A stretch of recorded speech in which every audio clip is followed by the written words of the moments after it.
Bạn đang ngồi trên một con tàu vũ trụ, không phải tàu bình thường, mà là tàu ánh sáng, tốc độ của bạn. Gần 300.000 km mỗi giây, nhanh nhất có thể trong vũ trụ. Nếu bạn cứ bay mãi như thế, liệu bạn có thể chạm tới rìa của vũ trụ? Rìa vũ trụ trông như thế nào? Có gì đang chờ bạn ở đó? Và bạn sẽ gặp điều gì kỳ lạ? Hãy cùng mình bắt đầu chuyến du hành này, nơi khoa học và trí tưởng tượng giao nhau. Nhớ nhấn nút đăng ký để ủng hộ kênh, giúp mình có thêm động lực khám phá vũ trụ cùng các bạn. Chuẩn bị, chúng ta sắp rời khỏi trái đất và bước vào không gian vô tận. Con tàu bạn đang ngồi là một kiệt tác của tương lai, không giống bất kỳ phi thuyền nào từng được chế tạo. Nó không có cánh, không cần bánh lái, cũng không phụ thuộc vào tên lửa đẩy. Vỏ tàu được bao phủ bởi một lớp vật liệu siêu bền, có thể chịu được va chạm với hạt bụi vũ trụ ở tốc độ ánh sáng, thứ mà ngày nay vẫn còn là điều không tưởng. Bên trong con tàu, bạn không nghe thấy gì ngoài nhịp tim mình, không có tiếng động cơ, vì trong không gian, âm thanh không thể lan truyền.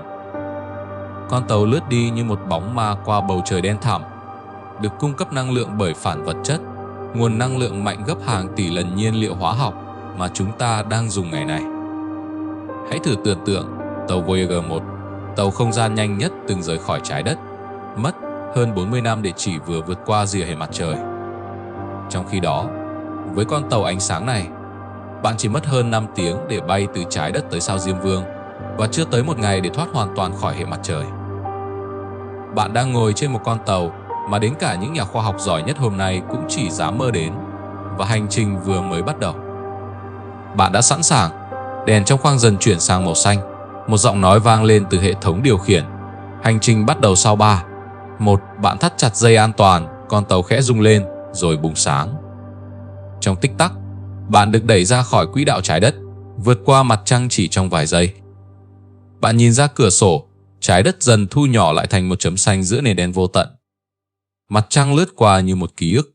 Chỉ trong chốc lát, bạn đã bỏ xa sao Hỏa, vượt qua vành đai tiểu hành tinh như thể đó chỉ là những hạt bụi lơ lửng.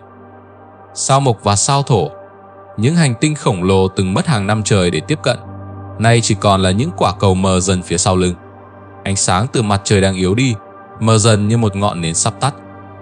Bạn đã đi xa tới mức, nếu nhìn lại, cả hệ mặt trời chỉ còn là một đốm sáng giữa hàng tỷ ngôi sao khác. Bạn vượt qua sao Diêm Vương, nơi mà ánh sáng mặt trời chỉ còn yếu hơn 100 lần so với khi ở trái đất. Phía trước bạn là không gian sâu thẳm của đám mây Oort, vùng ranh giới cuối cùng của hệ mặt trời. Đây là nơi chứa hàng tỷ thiên thể băng giá, nơi mà mặt trời chỉ là một ánh đèn mờ nhạt phía sau.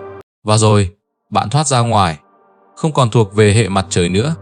Phía trước là một hành trình không có bản đồ, không có hồi kết. Bạn đang thật sự bước vào vũ trụ. Khi rời khỏi hệ mặt trời, con tàu bắt đầu tăng tốc đến mức gần như chạm ngưỡng tốc độ ánh sáng. Lúc này, bạn không còn cảm nhận được sự chuyển động không có rung lắc, không có tiếng gió, chỉ có sự im lặng tuyệt đối. Bên ngoài cửa sổ, các ngôi sao không còn là những chấm sáng lấp lánh. Chúng kéo dài thành những vệt sáng mỏng manh, cong nhẹ vì hiệu ứng thị sai và biến dạng không gian. Dải ngân hà, nơi cư trú của hàng trăm tỷ ngôi sao, dần hiện ra như một cơn lốc xoáy khổng lồ ánh sáng. Bạn băng qua những tinh vân rực rỡ, nơi các ngôi sao mới đang được sinh ra. Bạn lướt qua những cụm sao cầu cổ xưa, đã tồn tại từ khi vũ trụ mới chỉ vài tỷ năm tuổi. Mỗi nơi bạn đi qua đều là một chương sử thi mà con người chưa từng được đọc đến. Nhưng điều kỳ lạ nhúc này không phải là khung cảnh bên ngoài, mà là cảm giác bên trong. Thời gian bắt đầu biến dạng. Mỗi phút trôi qua với bạn trên tàu có thể tương đương với hàng giờ, hàng năm, thậm chí là hàng thế kỷ ở bên ngoài. Bạn đang không chỉ bay qua không gian, mà còn đang trượt qua thời gian. Những con người bạn từng quen biết trên trái đất có thể giờ đã là lịch sử. Thế giới phía sau đang thay đổi nhanh hơn bạn tưởng tượng. Và dường như bạn không còn là một hành khách bình thường nữa, mà là nhân chứng sống cho một thời đại đã biến mất. Bạn đang bay xuyên qua dải ngân hà, nơi có hàng trăm tỷ ngôi sao cùng vô số hành tinh chưa ai từng đặt chân đến. Tốc độ của bạn gần 300.000 km mỗi giây, vận tốc ánh sáng, giới hạn tuyệt đối của tự nhiên. Không còn gì nhanh hơn bạn nữa, nhưng vũ trụ rộng lớn đến mức ngay cả ánh sáng cũng trở nên chậm chạp. Từ trái đất đến ngôi sao gần nhất, Proxima Centauri, khoảng cách hơn 4 năm ánh sáng. Nếu đi bằng Voyager 1, con tàu nhanh nhất loài người từng chế tạo, bạn sẽ cần hơn 70.000 năm, còn với con tàu ánh sáng này, bạn chỉ mất hơn 4 năm. Bây giờ hãy tưởng tượng chiều rộng của toàn bộ dải ngân hà xấp xỉ 100.000 năm ánh sáng. Voyager 1 phải bay hơn 2 tỷ năm mới vượt hết quãng đường ấy, trong khi con tàu ánh sáng của bạn chỉ mất 100.000 năm liên tục. Một con số vẫn khổng lồ, nhưng ít nhất có thể hình dung. Và đó mới chỉ là một thiên hà. Ngoài kia còn hàng trăm tỷ thiên hà khác. Mỗi thiên hà lại cách chúng ta hàng triệu đến hàng tỷ năm ánh sáng. Rìa của vũ trụ quan sát được đang ở xa hơn 46 tỷ năm ánh sáng. Dù bạn đang di chuyển với tốc độ tối đa của tự nhiên, bạn vẫn chỉ như một hạt bụi nhỏ bé đi lạc giữa cơn bão vô tận mang tên vũ trụ.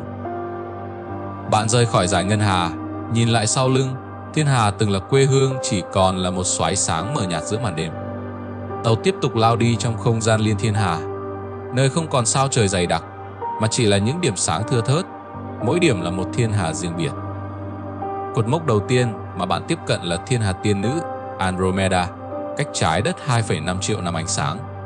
Đây là thiên hà lớn nhất gần chúng ta và đang tiến lại gần với tốc độ hơn 100 km mỗi giây. Nếu bay bằng Voyager 1, bạn sẽ cần thời gian lâu hơn cả tuổi của trái đất để đến đó. Nhưng với con tàu ánh sáng, bạn chỉ mất 2,5 triệu năm. Từ Andromeda, bạn tiếp tục tiến đến nhóm thiên hà Tam Lassi, Triangulum-Gazi, cách chúng ta 3 triệu năm ánh sáng, rồi vượt qua nhóm địa phương, Local Group. Con tàu tiến vào siêu cụm Virgo, một tập hợp thiên hà khổng lồ mà nhóm địa phương cũng chỉ là một phần nhỏ trong đó. Tâm của cụm Virgo, nơi tập trung hàng ngàn thiên hà, cách trái đất khoảng 65 triệu năm ánh sáng. Bạn tiếp tục tiến sâu hơn nữa đến cụm thiên hà Coma, một vùng không gian đậm đặc với hàng chục ngàn thiên hà, cách chúng ta 320 triệu năm ánh sáng. Và rồi, bạn bay đến một trong những khu vực xa nhất từng được con người quan sát, bức tường Swan Great Wall, một cấu trúc khổng lồ gồm hàng trăm nghìn thiên hà nối liền nhau. Mỗi nơi bạn đi qua không phải là một hành tinh hay một ngôi sao, mà là cả một vũ trụ thu nhỏ đầy thiên hà, đầy hệ sao, đầy khả năng có sự sống. Nhưng tất cả chỉ là những chấm sáng mờ dần sau lưng bạn. Bạn đang tiến về rìa vũ trụ, nơi ánh sáng từ Big Bang đã không còn theo kịp. Và bạn bắt đầu nhận ra mình đã đi xa đến mức thời gian của bạn và vũ trụ ngoài kia không còn giống nhau nữa.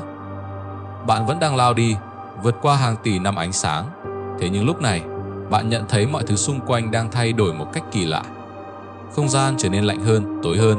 Các thiên hà bắt đầu thưa dần, ánh sáng từ chúng mờ nhạt và đỏ rực bởi chính hiệu ứng Doppler, vì chúng đang bị kéo ra xa với tốc độ kinh hoàng. Bạn nhìn lên và thấy một ánh sáng mờ nhạt bao trùm khắp nơi. Đó là bức xạ phồng nền vũ trụ, dấu vết còn sót lại từ vụ nổ Big Bang. Nhưng ánh sáng ấy ngày càng yếu đi, nhiệt độ ngày càng giảm xuống gần 0 Kelvin, vì bạn đang tiến gần đến rìa của vùng vũ trụ có thể quan sát được. Lúc này, thời gian bắt đầu trở nên méo mó. Với con tàu ánh sáng của bạn, thời gian bên trong chỉ mới trôi qua vài giờ, vài ngày, nhưng ở trái đất, hàng tỷ năm đã qua đi. Bạn và vũ trụ đã lệch pha. Mọi thứ bạn từng biết có thể đã biến mất. Rồi, bạn nhìn thấy ánh sáng từ những thiên hà đầu tiên trong vũ trụ, được hình thành chỉ vài trăm triệu năm sau Big Bang. Ánh sáng của chúng đã mất 13 tỷ năm để đến được bạn. Và ở xa hơn nữa, không còn thiên hà, không còn sao, chỉ còn một bóng đen vô tận. Bạn đã chạm đến rìa của vũ trụ quan sát được, cách trái đất khoảng 46 tỷ năm ánh sáng. Không phải vì đó là rìa thật sự của vũ trụ, mà vì ánh sáng từ xa hơn nữa chưa bao giờ kịp đến chúng ta. Không gian đang giãn nở nhanh hơn cả tốc độ ánh sáng, và bạn, dù đang đi nhanh nhất có thể, cũng không thể vượt qua ranh giới đó. Vậy là chúng ta đã cùng nhau du hành đến rìa của vũ trụ, băng qua hàng tỷ năm ánh sáng trên một con tàu tương lai có thể đạt tới tốc độ ánh sáng. Một hành trình không tưởng, nơi bạn được chứng kiến những điều kỳ vĩ mà con người chưa từng chạm tới. Nếu bạn thấy hành trình này thú vị và muốn tiếp tục khám phá những bí ẩn của vũ trụ cùng mình, hãy nhấn đăng ký kênh để mình có động lực ra thêm nhiều video hấp dẫn hơn nữa.